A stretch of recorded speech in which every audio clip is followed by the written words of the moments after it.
எல்லோருக்கும் இனிய மாலை வணக்கம். நான் உங்கள் திருச்சி பிரவீன். எல்லாம் நலமா இருப்பீங்கன்னு நம்புறேன். ஸோ எல்லாரும் கேட்டுட்டு வர டிவிகே எஸ் தமிழக வெற்றி கழகம் மிகவும் அருமையா ஆட்சி செஞ்சுட்டு இருக்காங்க. அதுல எந்த மாற்று கருத்து இல்லை. எங்க தளபதி சூப்பரா கலக்கிட்டு இருக்காருங்க.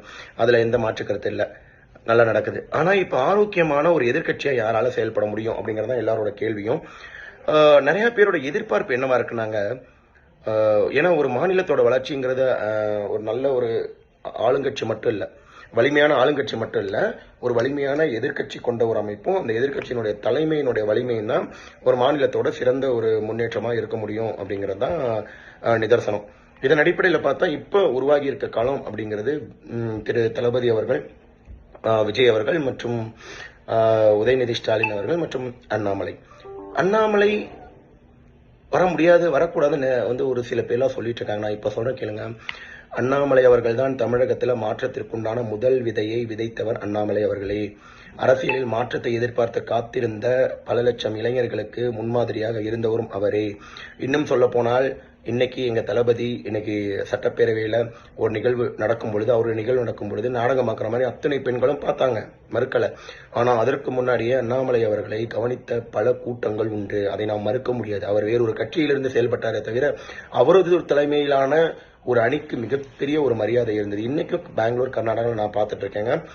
அவரு பெயருக்குன்னு ஒரு நான் சொல்லுவாங்கல்ல, நேர்மை மட்டும் இல்ல, ரொம்ப துணிச்சலாவும் தைரியமாவும் ஒரு சிலர் வேலை பார்க்கும் பொழுது அதனுடைய தாக்கங்கிறது அவர்கள் இருந்தாலும் மறைஞ்சாலும் பேர் சொல்ல வேணுங்கிற மாதிரி தான் இன்னைக்கும் இருக்கு. நான் ஒரு வாட்டி அவரை சந்திச்சப்ப கூட நான் அதை அடிக்கடி ரொம்ப பெருமையா சொல்லியிருக்கேன் திருச்சியில.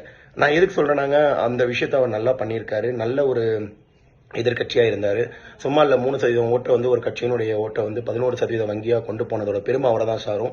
18% ஒரு கூட்டணி கட்சிகளை ஒருங்கிணைச்சு கொண்டு போன பெருமை அவர் தான் சாரும். வழக்கமான அரசியலை விட்டுட்டு புதுமையான அரசியலை எடுக்கணுங்கிற முதல்ல முன்மொழிஞ்சவர் அவர் தான். செயல்படுத்தி காமிக்க எல்லா செயல் திட்டத்தையும் வகுத்தவர் அவர் தான். Evenly was initiated, he was started the process aggressively, he was stepped into the ground, but so unfortunately, I don't know, it was unfortunate to the Tamil Nadu or the people or something. So something was happened. We know very well what the political background which was happened in that time. So ADMK ஓட ஒரு சின்ன அரசியல்னால பாஜக ஒரு தவறான முடிவை எடுத்துட்டாங்களா அப்படின்னு தான் பாக்குற மாதிரி இருந்தது. ஒரு ஃபீல் இருந்தது, எல்லாருக்கும் ஒரு ஏமாற்றம் இருந்தது. அட்லீஸ்ட் இனிமேலாச்சும் கண்டிப்பா அண்ணாமலை அவர்களுடைய கரத்தை வலு சேர்க்க அண்ணாமலை என்ற டீம் ஒரு 6-7 பேர் கொண்ட டீம் இருக்காங்க. அவங்க கரத்தை வலு சேர்க்கிற விதத்துல எல்லா விஷயத்தையும் பண்ணுவாங்கிற ஒரு ஹோப் இருக்கு, நம்பிக்கை இருக்கு. கண்டிப்பா உங்களை மாதிரி நம்ம பொறுத்திருந்து பார்ப்போம். அந்த விஷயம் நடந்தது அப்படின்னா கண்டிப்பா ஒரு வலிமையான ஆளுங்கட்சி, வலிமையான ஒரு எதிர்கட்சி, 2 பேருமே 2 விதமான துருவத்திலிருந்து செயல்படும் பொழுது இந்த விஷயம் ரொம்ப அழகா தமிழகம் முன்னேறி போகும் அப்படிங்கிற எந்த மாற்று கருத்து இல்லை.